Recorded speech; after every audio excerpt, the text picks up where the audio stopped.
मेरे प्रिय विद्यार्थियों, क्लास में हार्दिक स्वागत है। मेरा हार्दिक नमस्कार स्वीकार करिए। जय श्री कृष्णा। तो आज की इस श्रृंखला में आपका हार्दिक स्वागत है। क्लास की शुरुआत करते हैं बिना किसी भूमिका के। पहला प्रश्न है, और चूंकि इस श्रृंखला में आज मैंने मॉडर्न इंडिया के प्रश्न ही रखे हैं, और ये प्रश्न कुछ ऐसे हैं कि जो आपके लिए हो सकता है एक आध प्रश्न परीक्षा में निर्णायक रोल प्ले कर जाए। तो फिलहाल आइए शुरू करते हैं। और पहला क्वेश्चन आप स्क्रीन पर देख पा रहे होंगे। किस क्रांतिकारी का मानना था कि सहृदयता क्रांतिकारी का विशेष गुण है? और चार ऑप्शन आपके पास हैं: मास्टर दास सूर्यसेन, भगवती चरण बोहरा, राम प्रसाद बिस्मिल और चंद्रशेखर आजाद। मुझे उम्मीद है आप जवाब दे पाएंगे, और उम्मीद करता हूं कि प्रत्येक छात्र, हर विद्यार्थी जवाब देगा। तो इसमें मास्टर दा, भगवती चरण बोहरा, राम प्रसाद बिस्मिल और चंद्रशेखर आजाद चार ऑप्शन हैं आपके पास। और अगर आप इसमें कहीं पर भगवती चरण बोहरा को चुनना चाह रहे हैं तो जवाब गलत है, और यहाँ पर सही जवाब है मास्टर दा Surya Sen. Chittagong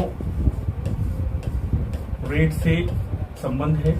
IRA Indian Republican army के संस्थापक मास्टर दा सूर्यसेन, तो उन्हीं का कहना था कि सहृदयता क्रांतिकारी का विशेष गुण है। और मुझे उम्मीद है आपको सही जवाब पता चल गया है। और अब आप दूसरे प्रश्न को देखिए। ये देखिए, बढ़िया है और बढ़िया प्रश्न है, और इसमें सामान्य प्रश्नों से अलग हट करके ये प्रश्न है। आप देखिए, वो ये कह रहा है कि चटगांव आर्मरी रेड अथवा चटगांव शस्त्रागार की लूट में इंडियन रिपब्लिकन आर्मी के कुल कितने सदस्यों ने भाग लिया था? 45, 65, 25 या फिर 47 क्रांतिकारी? कितने?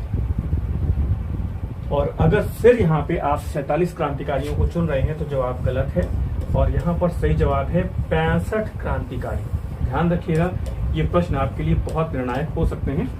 चटगांव आर्मरी रेड में कुल 65 क्रांतिकारियों ने भाग लिया था। ध्यान रखिएगा, प्रत्येक छात्रों से अनुरोध है कि वो रिप्लाई भी करिए। और अब यहाँ पर बहुत अच्छे प्रश्न है आगे। फिर पुनः ट्रिब्यून समाचार पत्र ने किसे 1942 की क्रांति की, यानी अगस्त क्रांति जो भारत छोड़ो आंदोलन है, कि लक्ष्मीबाई घोषित किया था? ध्यान दीजिएगा, थोड़ा देख लीजिए आप। ट्रिब्यून समाचार पत्र ने किसे 1942 की क्रांति की लक्ष्मीबाई घोषित किया था? ऑप्शंस आपके पास चार हैं ही: कनकलता बरुआ, MS सुब्बालक्ष्मी, अरुणा आसफ अली और उषा मेहता। जवाब देंगे आप? और मुझे उम्मीद है आप गलत कर रहे हैं यहाँ पे। और अगर कनकलता बरुआ को जवाब दिया है आपने तो यहाँ पर ये जवाब गलत है। ट्रिब्यून समाचार पत्र की बात हो रही है, और ट्रिब्यून समाचार पत्र ने अरुणा आसफ अली को 1942 की क्रांति की लक्ष्मीबाई घोषित किया था। ये प्रश्न भी आपके लिए कंफ्यूजन क्रिएट कर सकता है परीक्षा में, तो प्लीज आप इसे भी ध्यान रखिएगा। और कुछ एक्सप्लेनेशंस हैं, आप उसको ध्यान से देख लीजिए, क्योंकि वो लक्ष्मीबाई को लेकर के कई तरह के कंफ्यूजन्स हो सकते हैं। एक प्रश्न कनकलता बरुआ को लेके भी पूछा गया है। ध्यान दीजिएगा, ट्रिब्यून समाचार पत्र ने अरुणा आसफ अली को 1942 की क्रांति की लक्ष्मीबाई घोषित किया था। ठीक है, और उन्हें आपको पता है कि वो भारत की पहली दिल्ली की महिला मेयर बनी, और लेनिन शांति पुरस्कार उन्हें दिया गया। और अरुणा आसफ अली ने ही 1942 के मुंबई के ग्वालियर टैंक मैदान में तिरंगा फहराया था।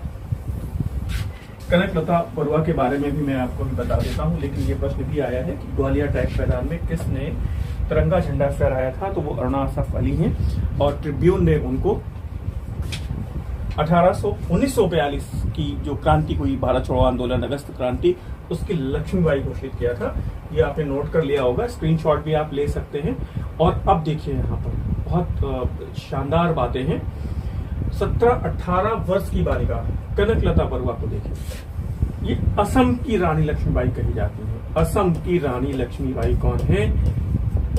तो असम की रानी लक्ष्मीबाई कहा गया है। ध्यान रखिएगा, ट्रिब्यून नाम आएगा तो अरुणा आसफ अली, और असम की रानी लक्ष्मीबाई का नाम आएगा तो कनकलता बरुआ। और भारत छोड़ो आंदोलन में तिरंगा लेकर पुलिस की गोली लगने से शहीद हो गई, लेकिन तिरंगा उन्होंने गिरने नहीं दिया। और फिर यहीं पर तामलुक की बात भी आ रही है, और वहां पर एक नाम हमेशा आया है, मातंगिनी हजारा। गोली लगी, झंडे को गिरने नहीं दिया। ध्यान दीजिएगा, तामलुक की 73 वर्षीय विधवा किसान मातंगिनी हजारा ने गोली लगने के बावजूद भी तिरंगा गिरने नहीं दिया। बंगाल मिदनापुर जिले के तामलुक नामक स्थान में देखिएगा तामलुक, ये पूरा डिटेल याद रखिएगा, तीनों प्रश्न अक्सर करके पूछे गए हैं। और स्थान की ताम्रलिप्ति जाति सरकार, राष्ट्रीय सरकार 17 दिसंबर 1942 को स्थापित हुई थी। इसके सर्वाधिकारी सतीश सामंत थे। थोड़ा ध्यान रखिएगा, ये सारे प्रश्न अलग अलग परीक्षाओं में पूछे गए हैं। मैंने केवल आपको एक जगह पर संकलित किया है। कनकलता बरुआ, मातंगिनी हजारा और अरुणा सफली, ये 4-5 प्रश्न हैं, बहुत इंपॉर्टेंट हैं। और फिर आप देखिएगा वो कह रहा है एट द फीट ऑफ बापू, बापू के चरणों में। ये पुस्तक किसकी है?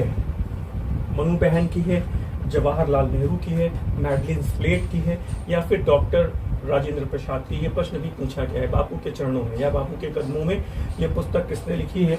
और अगर आपने मनु बहन को चुना है तो यहाँ पर भी जवाब ये गलत है, और यहाँ पर जवाब है डॉक्टर राजेंद्र प्रसाद। तो ये प्रश्न बनता है कि मनु बहन की भी एक पुस्तक है, वो कौन सी है?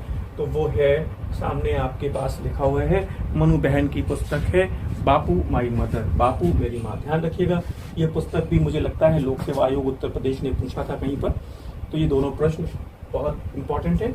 आगे देख लीजिए अगला प्रश्न, ये आ ही गया यहाँ पे कि बापू माई मदर पुस्तक किसने लिखी है।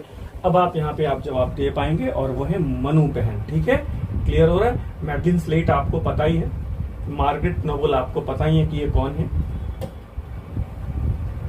और अब जरा देखिएगा आप 1942 को अगस्त क्रांति, यानी कि जो भारत छोड़ो आंदोलन है, तो भारी विद्रोह के चलते सरकारी अधिकारियों ने किस जिले को, कोई ऐसा जिला है जिसे कुख्यात रूप से अपराधी जिला घोषित कर दिया था। वो कौन सा जिला है? बलिया है, सारण जिला बिहार, सतारा महाराष्ट्र, मिदनापुर तामलुक बंगाल। अब आपको इसमें यह बताना है कि कुख्यात रूप से अपराधी जिला भारत छोड़ो आंदोलन के दौरान ब्रिटिश सरकार ने किसे घोषित किया। और अगर फिर से आप जवाब दीजिए, और अगर आप जवाब बलिया को चुन रहे हैं तो ये जवाब भी गलत है, और यहाँ पर सही जवाब है सारण जिला बिहार। ये आपकी उम्मीदों से परे प्रश्न है, और मुझे उम्मीद है पता नहीं कौन सा प्रश्न, ईश्वर करे कि इसमें से एक आध प्रश्न आपकी परीक्षा में काफी मददगार साबित हो जाए। मेरी ऐसी कोशिश है, नए नए प्रश्नों को लेकर हम लोग अब कोशिश करेंगे लगातार मिलते रहें क्लास में। और मेरी एक ऑनलाइन टेस्ट सीरीज शुरू हो चुकी है, जिसमें कि हर पेपर में हम लोग 120 से 125 प्रश्न हल कर रहे हैं। आप जुड़ना चाहें तो इस पैकेज में मेरे साथ जुड़ सकते हैं। 20 प्रश्न पत्रों का पैकेज हम लोग न्यूनतम आप ले सकते हैं। प्रत्येक प्रश्न पत्र में 120 से 125 प्रश्न होते हैं, जो तीनों खंडों में बराबर विभाजित होंगे। और एज वेल हम लोगों की भविष्य में अभी कुछ और भी प्लानिंग्स हैं, वो आपको समय पर पता चलती रहेंगी। लेकिन फिलहाल आप मेरी टेस्ट सीरीज से जुड़ना चाहें तो आपका हमेशा स्वागत है। आप जुड़ सकते हैं, और स्क्रीन पर नंबर दिए हैं, आप इन पर संपर्क कर सकते हैं। व्हाट्सएप के माध्यम से कॉल करके पता कर सकते हैं सारी डिटेल। तो फिलहाल हम लोग अब अगले क्वेश्चन की ओर आते हैं, और क्वेश्चन नंबर 7 आपके पास है। यहाँ पे ये देखिए, भारत छोड़ो आंदोलन को किसने एक विद्यार्थी किसान मध्यवर्गीय विद्रोह की संज्ञा दी थी? ये बहुत बढ़िया प्रश्न है। अब इसमें भी जवाब पता नहीं आप क्या चुनेंगे। आप पहले इस प्रश्न को एक बार फिर से देख लीजिए, क्या कह रहा है। भारत छोड़ो आंदोलन को किसने एक विद्यार्थी किसान मध्यवर्गीय विद्रोह की संज्ञा दी? Doctor RC. Majumdar, doctor B R. Ambedkar, doctor Amba Prasad और F.G. हचिंस। कौन है? और बी.आर. अम्बेडकर को चुन रहे हैं तो भी जवाब गलत है, हचिंस को चुन रहे हैं तो भी जवाब गलत है, और यहाँ पे जवाब है डॉक्टर अम्बा प्रसाद। और मुझे उम्मीद है ये सारे प्रश्न आप नोट कर लीजिएगा, नोट कर रहे होंगे, नए प्रश्न हैं ये सब। और ये देखिए, यहाँ पर एक और बात आ गई है रिमार्क में। इतिहासकार F.G. हचिंस ने भारत छोड़ो आंदोलन को स्वतः प्रवर्तित क्रांति, स्पॉन्टेनियस रेवोल्यूशन की संज्ञा दी थी, और ये पुस्तक उन्होंने 1971 में लिखी थी। ध्यान रखिएगा, ये बहुत इंपॉर्टेंट बात है। एक प्रश्न ये भी बन सकता है आपके लिए कि भारत छोड़ो आंदोलन को स्वतः प्रवर्तित क्रांति की संज्ञा किसने दी? तो जवाब आपके पास है F.G. हचिंस। ठीक है, ठीक चल रहा है, ठीक कर पा रहे हैं? प्रश्न कैसे हैं? आपको उम्मीद है कि पढ़ा होगा आपने, और अगर नहीं पढ़ा है इन प्रश्नों को तो आप नोट कर लीजिएगा। अब देखिए, फिर वही बात आ गई, वहीं से फिर एक प्रश्न बन गया है कि भारत छोड़ो आंदोलन को किसने स्वतः प्रवर्तित क्रांति की संज्ञा दी? तो जवाब यहाँ पर आपके सामने ही है, हचिंस है। अगले प्रश्न की ओर आते हैं, ये देखिए, और ये रिमार्क आप स्क्रीनशॉट ले सकते हैं, लेना चाहें तो ले लें। दोनों ही बातें, स्पॉन्टेनियस रेवोल्यूशन की बात है और विद्यार्थी किसान मध्यवर्गीय विद्रोह की बात है। आप इसका स्क्रीनशॉट ले सकते हैं और आगे बढ़ते हैं हम लोग।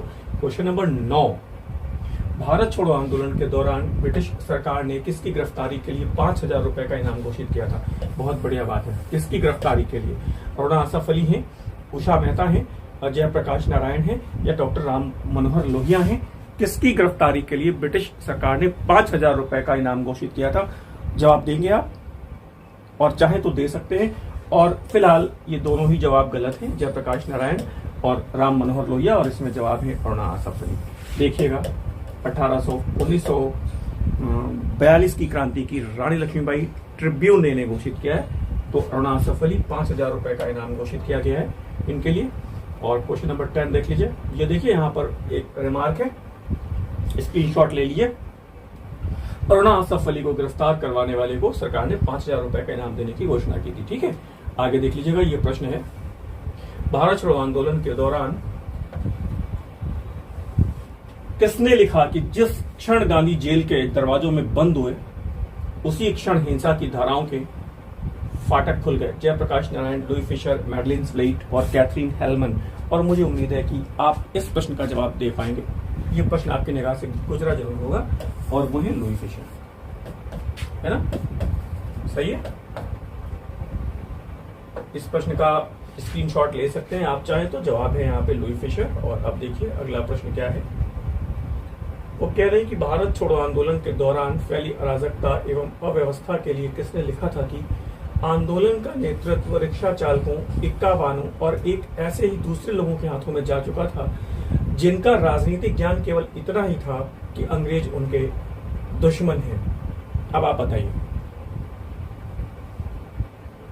पढ़ पा रहे हैं प्रश्न को? ऑप्शन देखिए, Jayaprakash Narayan, doctor B R Ambedkar, Rahul Sankrityayan या फिर लुई फिशर।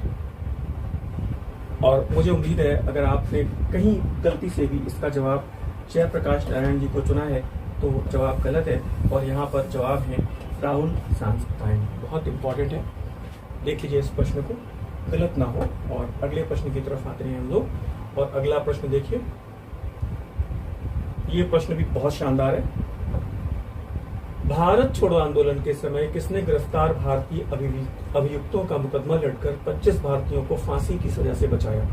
इन भारतीयों पर आगजनी, बलात्कार के झूठे आरोप लगाए गए थे। भूलाभाई देसाई हैं, मोहम्मद अली जिन्ना है, टी.एन. काटजू हैं या फिर अनसुईया बाई काले हैं। 4 ऑप्शंस आपके सामने हैं और इसमें से एक ऑप्शन आपको चुनना है। भूलाभाई देसाई, मोहम्मद अली जिन्ना, कैलाश नाथ काटजू या फिर अनसुईया बाई काले। और जवाब दीजिए। और जवाब भूलाभाई देसाई दे रहे हैं तो गलत है। भूलाभाई देसाई आजाद हिंद बचाओ जो समिति बनी थी, आजाद हिंद फौज के लिए जिन वकीलों ने मुकदमा लड़ा था उनकी अध्यक्षता की थी भूलाभाई देसाई ने। और यहाँ पर आपकी उम्मीद से परे जवाब है अनसुईया बाई काले। आई थिंक क्लियर हो रहा है। कितने विद्यार्थियों को ये जवाब नहीं पता था अनसुईया बाई काले? कितने लोगों ने भूलाभाई देसाई जवाब दिया मुझे बताइए। खैर सुधार लीजिए। ये देखिए अनसुईया बाई काले ने यह मुकदमा लड़ा जो 1937 में मध्य प्रांत में विधानसभा की डिप्टी स्पीकर भी बनी थी। ध्यान दीजिएगा, यहाँ से भी प्रश्न बन सकता है, नोट कर लीजिए। और क्वेश्चन नंबर 13 देखिएगा, वो कह रहा है कि काकोरी ट्रेन डकैती में किस क्रांतिकारी को काले पानी की सजा दी गई? योगेश चटर्जी, चंद्रशेखर आजाद, रोशन सिंह और राजेंद्र लाहिड़ी। और मुझे लगता है इसका जवाब आप दे पाएंगे, फटाफट दे पाएंगे, और वो सही जवाब है योगेश चटर्जी। चंद्रशेखर आजाद कभी गिरफ्तार नहीं हुए। रोशन सिंह आपको पता है, ठाकुर रोशन सिंह को इलाहाबाद जेल में शहादत मिली। राजेंद्र लाहिड़ी को गोंडा जेल में शहादत मिली थी। राम प्रसाद बिस्मिल गोरखपुर जेल में है। अशफाक उल्ला खान साहब फैजाबाद जेल में है। और ये काकोरी में जो 4 शहीदों को फांसी मिली, शहादत मिली, उसके लिए जेल का क्रम भी पूछा गया है, तो आप याद रखिएगा। और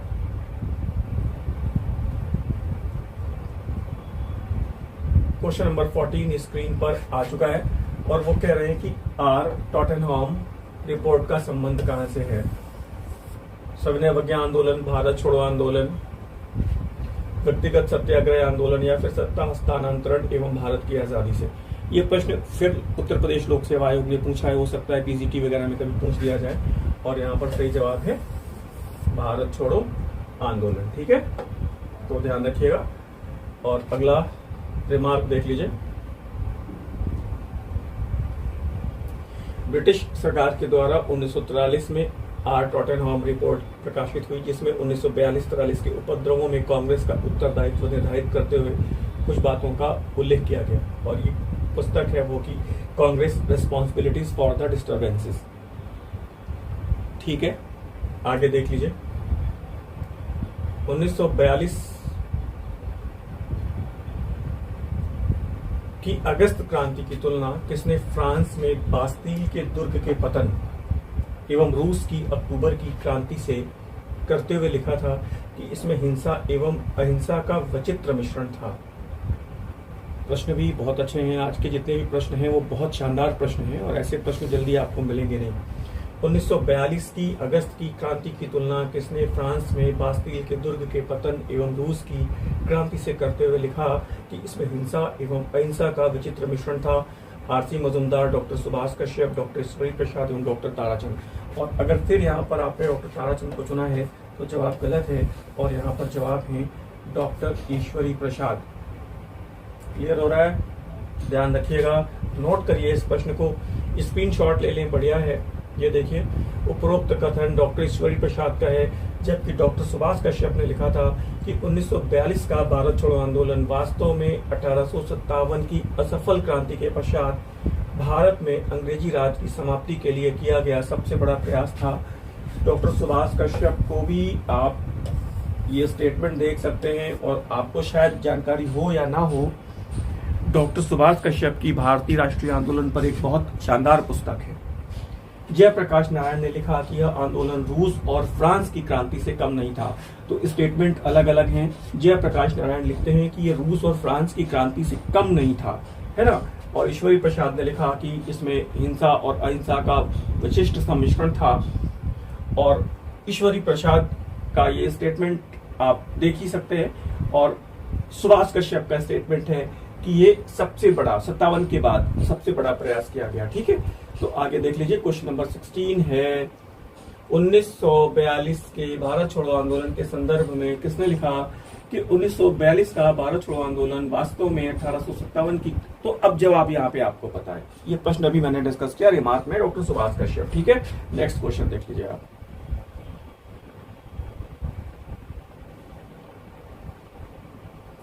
ऑपरेशन रूबिकॉन का संबंध कहां से है? आगा खान पैलेस में कैद, गांधी के उपवास के दौरान उनकी मृत्यु की संभावना पर की जाने वाली तैयारियों के संबंध में। ऑपरेशन रूबिकॉन, ध्यान दीजिएगा। नंबर बी, भारत छोड़ो आंदोलन के समय समस्त नेताओं को गिरफ्तार करने की योजना के संबंध में, ध्यान रखिएगा।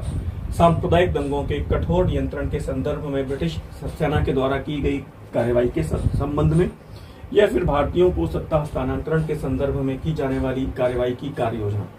और ध्यान रखिएगा, नेताओं को गिरफ्तार जो किया गया था वो ऑपरेशन 0 आवर के तहत, ये तो पता ही है आपको। ऑपरेशन 0 आवर के तहत समस्त कांग्रेसी नेताओं को गिरफ्तार कर लिया गया था। और यहाँ पर रूबिकॉन का संबंध है गांधी की मृत्यु की संभावना पर की जाने वाली तैयारियों के संदर्भ। मुझे उम्मीद है आपने इस प्रश्न को देखा होगा और ये प्रश्न भी कहीं ना कहीं पूछा गया है, तो बेहतर होगा आप इसे नोट कर लीजिए। ये लिखा हुआ है, भारत छोड़ो आंदोलन के समय गांधी के 21 दिन के उपवास के दौरान उनकी मृत्यु की संभावना पर ब्रिटिश सरकार ने उनके शव को ले जाने के लिए एक विमान तैयार कर रखा था। आधे दिन के राजकीय अवकाश की घोषणा भी कर दी थी और सारी तैयारी कर ली थी और इसी योजना को ऑपरेशन रूबिकॉन का नाम दिया गया। ठीक है, और नेक्स्ट क्वेश्चन है, आप देखिएगा, भारत छोड़ो आंदोलन के दौरान, ये प्रश्न भी बहुत अच्छा है। प्रश्न सारे अच्छे हैं, इसमें 18 प्रश्न अभी आपने सॉल्व किए हैं और सब अलग ही प्रश्न हैं। अभी तक ये पूछा गया कि समानांतर सरकार कहाँ बनी, बलिया की समानांतर सरकार चित्तू पांडे के नेतृत्व में बनी। अब ये कह रहे हैं कि चित्तू पांडे की जो सरकार थी उनका कार्यकाल कितने दिनों का था, 1 माह, 1 सप्ताह, 45 दिन या फिर 21 दिन। और अगर आपने फिर से चुना है 1 माह तो यहाँ पर जवाब गलत है और यहाँ पर जवाब है 1 सप्ताह। चित्तू पांडे की जो सरकार है वो समानांतर सरकार बलिया में 1 सप्ताह चली थी और इसके बाद इसका अस्तित्व समाप्त हो गया। तो फिलहाल मुझे उम्मीद है आज आपने 18 प्रश्न इसमें हल किए हैं। 18 प्रश्नों में आपने लगभग 25 से 26 नई जानकारियां आपने प्राप्त की। मेरे साथ अब लगातार क्लास में जुड़े रहिए। आपकी परीक्षाएं दिसंबर में प्रस्तावित हैं, संभावित हैं, तो 3 महीने का पर्याप्त समय है आपके पास प्रैक्टिस के लिए, रिवीजन के लिए।